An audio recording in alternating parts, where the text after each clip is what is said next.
been making some progress off camera with the TI. Some stuff I just needed to get done and didn't have time to get the camera out for. Just needed to speed the process up. Pressure washed the engine bay of the car and got all the grime off. I removed the power steering rack from this car along with the 4-cylinder pump. I didn't even clean it. I did that before I pressure washed it because it was super grimy. That was probably the worst part of the engine bay.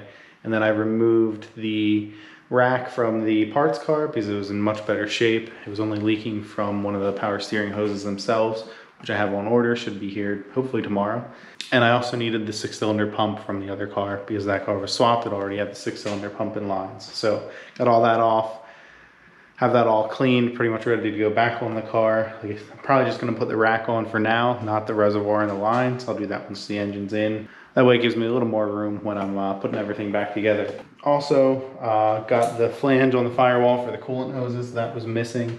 Pulled that off the parts car. I have some fuel lines from the parts car I need to put on because the 6-cylinder lines are different. Also have a fuel pressure regulator I want to throw in from another fuel pressure setup I had. 6-cylinder one is a different bar setting than the 4-cylinder. So swap that in, fuel filter. I think tonight I'm gonna pretty much finish up the things I need to do in the engine bay of the car, get the chassis 100% ready for the engine to go in. Still do need to do some research on the throttle cable.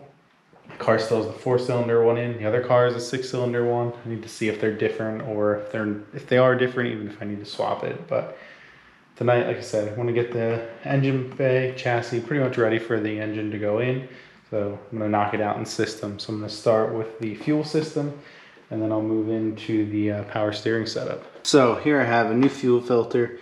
This is the 6-cylinder fuel pressure regulator, and then these are the 6-cylinder lines. So the 6-cylinder has push lock style fuel fittings for the feed and the return, whereas the 4-cylinder just has standard fuel fittings like this side would be. So I'm gonna throw these on, put the filter in, swap out the 6-cylinder regulator. Well, this is all pretty accessible even with the engine in, but I'm gonna do it while it's out just to make my life a little easier. So fuel pressure regulators down there, filters behind it. Here are the lines. I'm gonna start with the lines.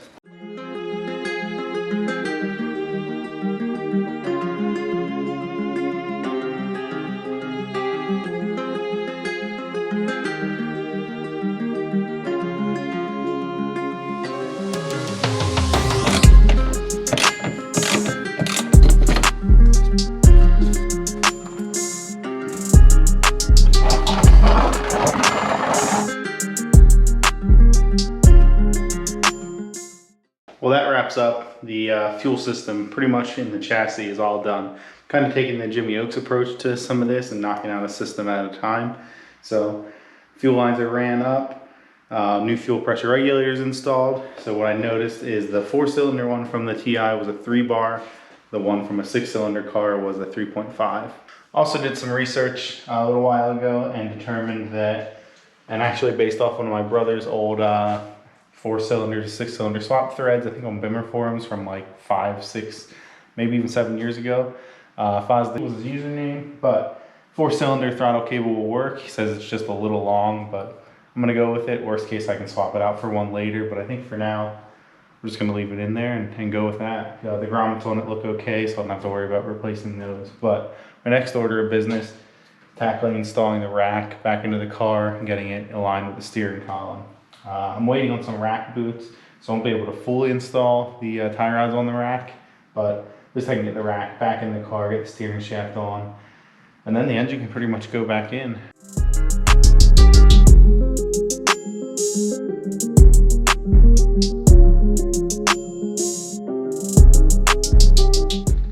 Well, that wraps up getting the rack thrown back in this car. So like I said, I am waiting on tie rod boots. They're supposed to show up hopefully tomorrow. I don't know, the holiday today kind of threw that off, I think, but they'll be here in the next couple days.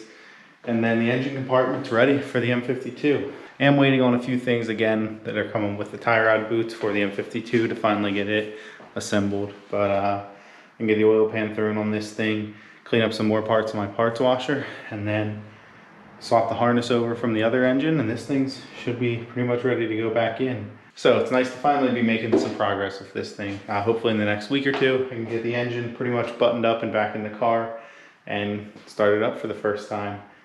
We'll have to just kind of go over some things driving wise, make sure the brakes are all good, but it looks like it has new pads and rotors before I bought it, so everything should be pretty solid there. There's going to be some interior work this thing will need.